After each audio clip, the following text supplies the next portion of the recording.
इन्नल हम्दुलिल्लाहि वकफ़ा वस्सलातु वस्सलामु अला मन ला नबिय्य बअद अम्मा बाद। हमारा जो मौजू चल रहा है और जिस टॉपिक पे हमने डिटेल के साथ डिस्कशन शुरू की है और उसको डिस्कस करना शुरू किया है, वो हमारे घरेलू जो मामलात हैं, घरों में मियाँ बीवी की नाचाकी है और चपकलस है, लड़ाई झगड़े हैं, तो उसकी वजूहात क्या हैं। तो तीसरी वजह जो समझने वाली है वो बड़ी अहम है। वो वजह ये है कि जब हम रिश्ते करते हैं तो हम रिश्ते गैर मेयारी अंदाज में करते हैं। दुनिया के हर मामले में हम एक मेयार देखते हैं। कोई भी चीज़ हमने परचेज़ करनी हो, ख़रीदनी हो, कोई भी हमने किसी के साथ मामला तय करना हो, तो हम उसके मेयार के ऊपर जाते हैं कि ये चीज़ कितनी मेयारी होगी। लेकिन ये जो हमारी ज़िंदगी गुजारने के लिए हमारा जो लाइफ पार्टनर बनने जा रहा है या बनने जा रही है, यानी ही और शी, उसके लिए हमने कभी ये सोचा नहीं है कि मेयार क्या होना चाहिए, स्टैंडर्ड क्या तय होना चाहिए। एक स्टैंडर्ड जो है वो दुनिया वालों ने तय किया हुआ है और एक स्टैंडर्ड, एक मेयार इस्लाम ने तय किया है। तो डेफिनेटली चूँकि निकाह का ताल्लुक़ इस्लाम के साथ है, निकाह की तरगीब इस्लाम ने दी है और सबसे पहले शादी हज़रत आदम और हज़रत हव्वा अलैहिस्सलाम की जो अल्लाह रब्बुल इज़्ज़त ने करवाई है, वो भी ये निकाह का रिश्ते से करवाई है और उसी से ये एक सिलसिला चला है शुरू से लेकर आज तक।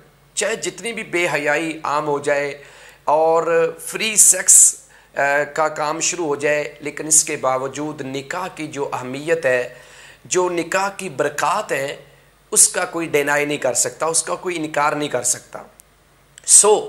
यहाँ एक असल चीज़ जिसको इग्नोर किया जाता है, जिसको नज़रअंदाज किया जाता है, वो ये है कि जब शादी की जाती है तो शादी के लिए जो मेयार हम तय करते हैं वो मेयार एक्चुअली इस्लाम के ख़िलाफ़ जा रहा होता है। जब वो इस्लाम के ख़िलाफ़ जाता है तो फिर प्रॉब्लम्स क्रिएट होती हैं, फिर उसमें कई तरह के इश्यूज़ हमारे सामने आ जाते हैं। मिसाल के तौर पे हमने जो मेयार तय किया है वो किसी लड़के या लड़की की खूबसूरती के ऊपर हमने तय कर दिया। ये हमारा दुनियादार लोगों का एक मेयार है। हम इसको एक स्टैंडर्ड समझते हैं कि लड़की खूबसूरत होनी चाहिए जब रिश्ता देखा जाता है और उसके हुस्न और जमाल के तरफ जाते हैं। इसी तरह लड़का भी खूबसूरत होना चाहिए, हुस्न और जमाल को देखा जाता है। फिर बाज़ औक़ात ख़ानदानों के ऊपर हम जाते हैं, हस्ब व नस्ब की तरफ जाते हैं, तो ये भी एक मेयार हमारे यहाँ चलता है। बरसगीर पाक व हिंद की मैं बात कर रहा हूँ। और तीसरा मेयार जो चलता है वो बड़ा कह लो कि बहुत बड़ा फैक्टर है इस मसले के अंदर, वो बहुत बड़ा फैक्टर है। और अगर मैं सियालकोटी मुआशरा की बात करूं, अगर सियालकोटी सोसाइटी की बात करूं, यानी सियालकोट के लोगों की बात करूं, तो ये जो तीसरा फैक्टर है ये इनमें बहुत ज़्यादा पाया जाता है। यानी वो है कि किसी के माल को, दौलत को देख के रिश्ते तय करना। चाहे वो आप लड़के की दौलत देख के रिश्ता तय करते हैं, चाहे आप लड़की की दौलत को देख के रिश्ता तय करते हैं, ये फैक्टर बहुत ज़्यादा है। और ख़ासकर लड़कों की दौलत को ज़्यादा सियालकोट में देखा जाता है। लड़कियां पढ़ी लिखी होती हैं, बहुत ज़्यादा उनके पास तालीम होती है और लड़का बिल्कुल उसके मुकाबला में पढ़ा लिखा नहीं होता। अब होता क्या है कि लड़के के पास दौलत होती है, माल होता है, या वो अमेरिका में, या वो ऑस्ट्रेलिया में, बरतानिया में, यूके में, कनाडा में, किसी भी कंट्री में जहाँ वो अच्छे पैसे कमा रहा है, अच्छे डॉलर कमा रहा है, यूरो कमा रहा है, तो हमने अपनी उस पढ़ी लिखी बेटी को, डॉक्टर बेटी को, पीएचडी बेटी को हमने उसके गले बांध दिया, सिर्फ हमने दौलत को देखा।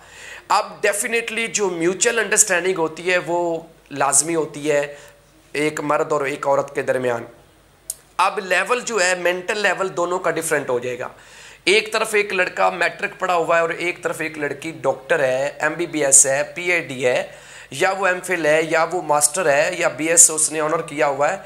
तो अब क्या होगा कि उसकी थिंकिंग जो होगी वो उससे बिल्कुल डिफरेंट होगी, उसका मेंटल लेवल उससे बहुत आगे चला जाएगा। तो उस वजह से वो एक दूसरे की बात को अच्छे तरीके से अंडरस्टैंड नहीं कर सकेंगे। जब अंडरस्टैंड नहीं करेंगे तो प्रॉब्लम हो जाएगी। तो हम देखते हैं दौलत को। अब ये तीनों जो मेयार हमने सेट किए हुए हैं, ये तीनों मेयार गैर शरई हैं। इस्लाम ने इनकी इजाज़त नहीं दी।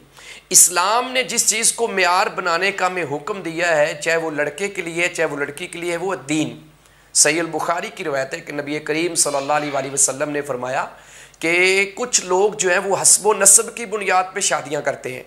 कुछ लोग जो हैं वो खूबसूरती को देखते हैं, औरत के जमाल को देखते हैं, या मर्द की खूबसूरती को देखते हैं, लड़का बहुत हैंडसम है, या वो फिर दौलत को देखते हैं, माल को देखते हैं। तो आपने फरमाया कि तुम दीनदारी को देखो कि उसके पास दीन का नॉलेज है कि नहीं है, चाहे वो लड़की है चाहे वो लड़का है।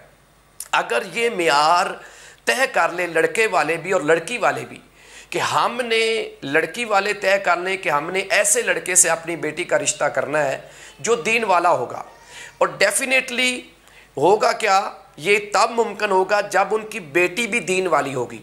तो वो अपनी दीनदार बेटी के लिए लड़का भी दीनदार पसंद करेंगे।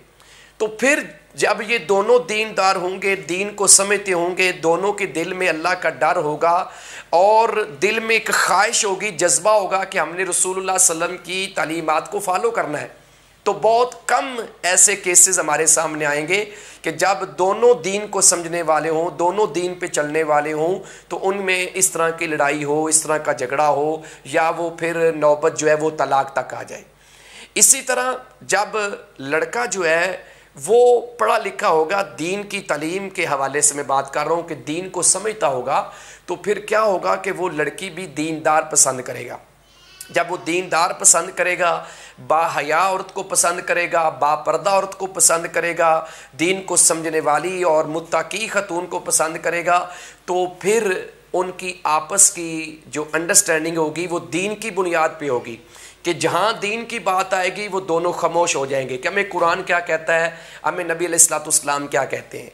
लिहाजा ये जो चौथी चीज़ है ये असल मेयार है, और हमारे मुआशरे में इस चीज़ को बिल्कुल इग्नोर किया जाता है।